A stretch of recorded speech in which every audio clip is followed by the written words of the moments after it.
भाई तुमने सोचा है कि जब हमें छींक आती है तो हमारी ये आंखें क्यों बंद हो जाती है? ससुर इसका काम क्या है? तो देखो, दरअसल जब हम सांस लेते हैं तो कुछ ऐसे डस्ट पार्टिकल्स या फिर परफ्यूम कह लो हमारी नाक के अंदर सड़ाक सड़ाक घुस जाती है और हमारे नाक में कबड्डी खेलने लगती है।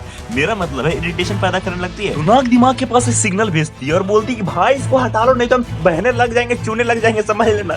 तो दिमाग तुम्हारे लंग्स के पास एक सिग्नल भेजता है और तुम्हारा लंग तो भैया ये तो पूरा छाती तान की तरह जैसे छींकता है ना कि पूरा बैक्टीरिया विद फैमिली में उड़ जाता है एकदम बाहर एकदम से। एंड अब बात रही आँख की, तो आँख खुला रहेगा तो आँखें में घुस नहीं जाएगा, इसलिए छींकते वक्त हमारी आंखें बंद हो जाती है। क्या हो जाती है?